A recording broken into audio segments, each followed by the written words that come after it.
Join me, Lou Diamond, on a new podcast show called Why They Listen, where I sit down with incredible leaders and communicators from different industries, unique platforms, and special programming from across the globe, and take a deeper dive into not only how they communicate, but how they connect and engage audiences, and why those audiences listen. You can find a new episode of Why They Listen wherever you listen to your podcasts, or at Aimcast, AIMECAST.com.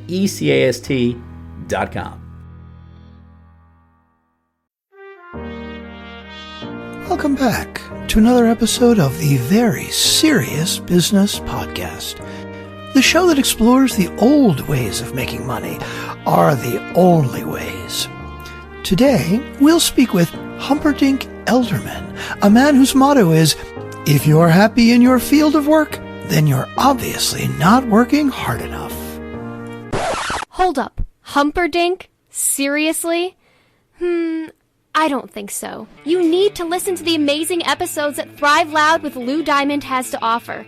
Want to jumpstart your business? Thrive Loud. Looking to be inspired? Thrive Loud. Want to work smart and not hard? Thrive Loud. Drop kick the old stuffy way of doing things and get out there and change the world. Listen to Lou Diamond as he brings you the smartest leaders and most dynamic guests with the most energizing messages. Listen to Thrive Loud and you and your business will start thriving too. Get ready to Thrive Loud with Lou Diamond. Welcome, everyone, to another episode of Thrive Loud with Lou Diamond, connecting you to the most inspiring and amazing people that are thriving each and every day. I'm your host, Lou Diamond. Today on Thrive Loud, we have an individual who is tapping into abundance and tapping into your big vision. Her weekly Facebook show, Big Vision TV, and online community is inspiring audiences to not only think and dream bigger, but she's also giving you the tools to help you change the trajectory of your life. Thrive Loud listeners, part of our series of elevating brilliant minds of women, Melanie Moore. Melanie, how are you today? I'm very good. How are you? I am spectacular because I'm talking to you across the pond as you're over north of London. I learned 20 miles north and having a great conversation with a pretty interesting individual. Melanie, I want to understand a little more about you, and our listeners really want to learn. So if you could, can you share a little bit about what you specifically do and how you tap into your big vision? Okay. Well, I started off my business about 10 years ago as a holistic therapy practitioner. And this was after 10 years of working in corporate London. I had children, and after I had children, I wanted to start my own business, always interested in holistic therapies. So I decided to work with women who were pregnant, who were trying to get pregnant, and I did things like reflexology, Reiki, and my favorite therapy of all was tapping, also known as emotional freedom technique. Okay. And are you familiar with I'm not. tapping, Actually, Lou? can you share with our listeners what that is? Okay, absolutely. So tapping is, the proper name for tapping is emotional freedom technique, also known as EFT for short. And it's a cross between acupuncture and psychology, where as we tap on certain acupressure points on our face and on our body, we are sending signals to our brain to literally rewire our thoughts. Now, EFT, most people have heard of it. It's really good for things like anxiety, stress, trauma, phobias, addictions. Here in the UK, EasyJet, one of the big budget airlines, runs a 2-day fear of flying course. and they do it via this way. That's brilliant, by the way. They do. That's awesome. Day one is purely EFT tapping, because it was on a morning news show a while ago. Somebody said, quick, Mel, turn on the TV, EasyJet do tapping as part of their fear of flying. And it just goes to show that, if a big corporate company, airline, they've obviously seen the results, that they have bought it into their fear of flying program, and it has huge success rate. And on day two, they actually take you up an airplane, to make sure you've overcome your fear. So I guess the reason I give that example is to show that it's not some kind of weird, wacko, woo-woo therapy, another one of these things. I tried it in my own life, had amazing results, and then I trained as a practitioner. Now, the interesting thing is, whilst it's great for releasing trapped emotions in our body, it's also amazing at rewiring our limiting beliefs. And this is an area that I chose to specialize in as well. Okay, so let's literally, and I'm going to say this, let's tap into that. So what are some, let's start with yourself first. What were some of your initial limiting beliefs that you had first before you started helping others tap into those? So limiting beliefs, for me, it started around money, actually. And I was massively into personal development, law of attraction, and The Secret. This kind of stuff was all kind of running alongside my business at the time. And then I was also doing vision board workshops on the side as well. Now, don't worry, there is a link in a minute. We'll get there. We'll get to those. Yes. We will get there. Hence why my business is called Tapping Into Your Big Vision. So at one point, there was this part of my business, I was just working with people one-to-one, doing tapping sessions. And then my other side of the business, which I loved, was doing these vision board parties. Now, you've heard of vision boards, haven't you? Yes, I have. That I have. Good. Okay. So vision boards, people typically will stick pictures of mansions, tropical holidays, their six-pack, their bikini body, all these things that they want to manifest into their lives. So I was loving doing these vision board parties. And here's the thing, I was really big into Secret, law of attraction, and manifesting stuff in my own life. But there was also this kind of mismatch, which I think there is for a lot of people when they do make a vision board, is here I am here in my own life, and this vision is all the way over there. What are the beliefs that are stopping me from getting from here to there? Because this is when I became really fascinated on the limiting beliefs. Yeah. And they became around things like feeling worthy and deserving. Is this even possible? How is this going to happen? I can't see how this is going to happen. These are the blocks, and these are limiting of the beliefs that stop vision boards from happening. So I then started to tap on things like, I'm going to allow it to happen. I'm trusting the universe.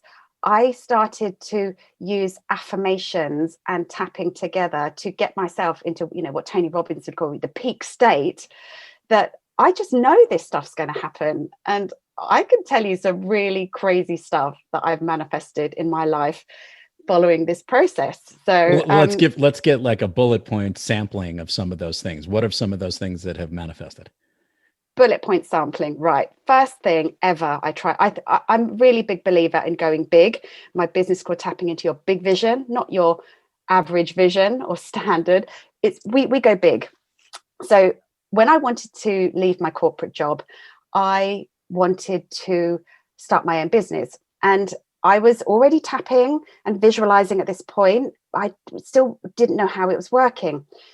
I knew I wanted to manifest £20,000 into my life. And this was kind of the figure I decided with the universe. I thought, this is how much I need to feel safe enough to leave my business, get started. And at the time, I would just visualize. I would think, how can I bring this money into my life? And the only way, we're going back 11 years now, I could see this money coming to my life was by being on a game show. So I used to drive past, now doing what I do, running an online business, I can think of 1,000,001 ways that I could make money. But back then, the game show was the only option that was revealing itself to me. So I would drive past the studios where Who Wants to Be a Millionaire was filmed. And every day I'd visualize being on the show. And I would just imagine it. I could really feel it in my body, which is what I encourage people to do, to really live the vision. Then I took action. I applied to go on the show. And, this is such a shortened version of the story. But 3 months after I sent out this request to the universe, I literally wrote it on a piece of paper. I'm happy, ready, and open, willing for £20,000 to come into my life from whatever source. I was sat in that studio in front of the game show host, Chris Tarrant, and the amount of money I won was £20,000. Stop. Oh my goodness. Okay. Now I'll say that that's pretty amazing, by the way, but that's unreal. By the way, you should have risked it all. You should have gone for the 40,000 or whatever the next. No, I'm just kidding. So that was my limiting thinking at the time. And I can see so clearly now that I thought that £20,000 was as much as I could go. Knowing what I'd know now, oh my God, it'd be a completely different story. But this is an example of how we limit ourselves as to what we think is possible so Melanie, in our lives. Wait, Melanie, I have a thought on this because I work with top performers and help them better connect to their clients. And a lot of times I have this breakdown of limiting beliefs, and it's really about moving through fear into courage. And my thoughts on limiting beliefs are the lies we tell ourselves that are embedded in a fear underneath it, right? Totally. So I think that's what it is. Those, as you just said, they're the hurdles. They're the things you need to get over. And we set these walls or these barriers for ourselves. So what I guess what I want to ask is, in this combination of these therapies and tapping that you've paired together, how is it retraining the way you think? I want to get a little technical, I guess. And how is it actually working? Is it like reprogramming? Is that the easiest way to summarize it? Yeah, basically. Yeah, okay. So EFT, we will typically address a limiting belief. So I've got a whole ton of tapping videos on my YouTube channel. So I just want to give you an example of, one of them. One of the beliefs many people have is that it's hard to make money. We perhaps saw our parents working hard for money. Yeah. And this could be a generational thing and it could be a story in your family that, money doesn't grow on trees. You've really got to bust a gut. I saw my parents, they both worked for the NHS in the health service. And for them to earn more money meant working extra hours, weekends, late nights. Yeah. That was how we had more money in our family. So for me, that story was very true, that you had to work really long hours to make money. So to rewire a new belief that money comes to me easily and effortlessly is, if you just sit and affirm that, it's like, yeah, who are you kidding? I don't believe that. But add that to the process of tapping. So you're literally tapping on, sorry, I'm tapping, you can't see me, tapping on these acupressure points.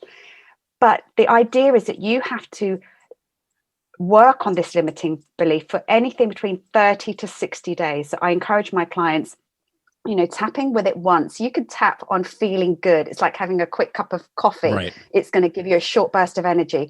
But for lasting change to happen, I recommend tapping with the same script, the same limiting belief for 30, 60 to 90 days, depending on how deeply rooted that limiting belief is. And then you take action towards that goal. You do the work, but you are hardwiring your brain to this new belief that I can make money easily. I can make money while I sleep. Whatever your new belief you want to be about money.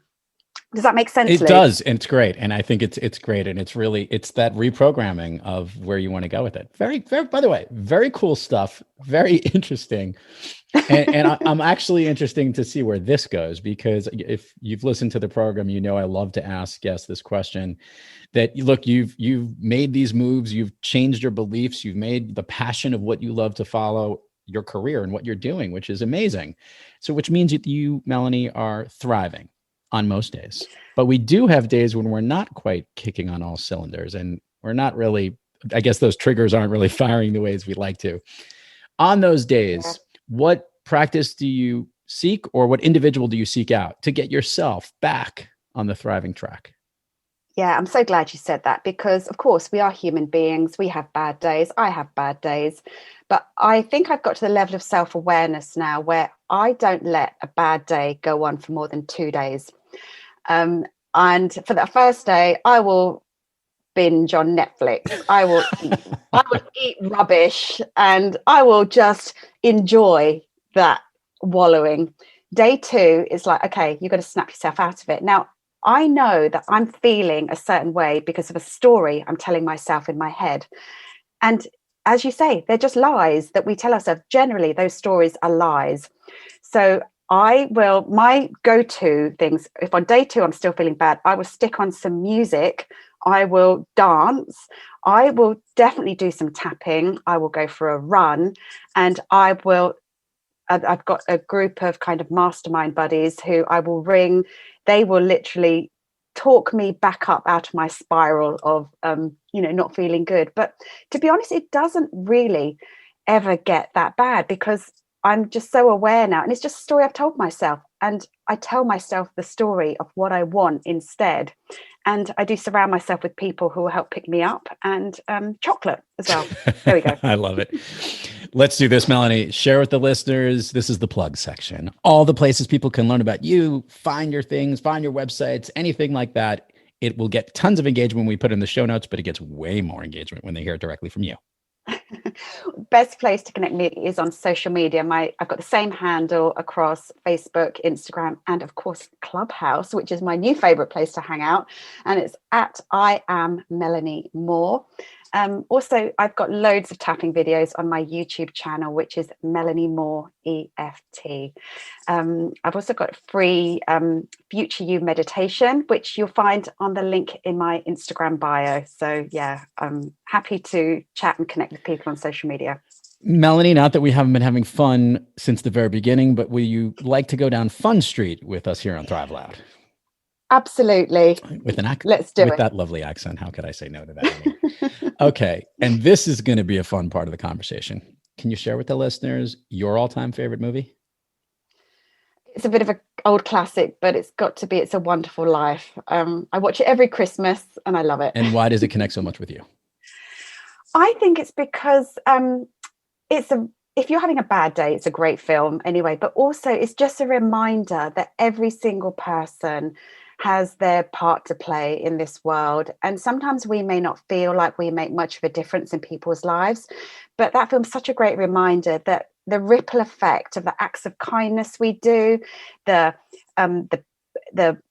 interactions we have with other human beings, we don't know where those connections or where those ripple effects lead to. Obviously, I hear it from my customers, my clients, but I think it's a great reminder for everyone just to be kind, to be helpful, because we don't know how far those ripple effects extend out. It's one of my favorite movies too, by the way. It's like, I don't cry during sad movies. I cry in happy, sad movies, the ones that, the happy ending type thing. And me too. When he comes back to life, I'm like a waterfall. It's just the best, isn't it? Yes, my wife can't understand it. Why? She's like, literally, you've seen this movie 100 times and you still know what's happening and it still hits you. So anyway, okay. I know. Taps into the core. Okay. We're going to do the speed round here, and this is how this works. I'm going to ask you something. I want the first thing that comes to your mind, and these are things that lift you up, make you feel good, motivate you, make you thrive. You ready to roll? Okay. She's all nervous. Yep. I could tell you have like a nervous I'm tone. nervous. Okay. A song you love to hear or that pumps you up? I Got a Feeling. Is it Black Eyed Peas? Yeah. A favorite food that's not a dessert? Sushi. A favorite dessert? Oh, creme brulee. An activity you wish you did more of? Oh my gosh. Dancing. An activity you wish you did less of? Scrolling through my phone. Melanie, if you could snap your fingers and go anywhere in the world, where are you? On the beach in Thailand. Melanie Moore, tapping into your big vision. Thank you so much for coming on Thrive Loud. It was great to connect with you today. My pleasure. Thank you so much, Lou. And to all our listeners out there, thank you for joining us. And until next time, keep thriving onward and upward. And remember, be brief, be bright, be gone. Thanks for listening to this special episode of Thrive Loud with Lou Diamond, brought to you by Success.com and Thrive Loud. To learn more about this great program and elevating the brilliant minds of women, head on over to thriveloud.com or Success.com. And make sure to follow Lou at Thrive Loud everywhere on social media to learn more about this special series. Thanks for listening.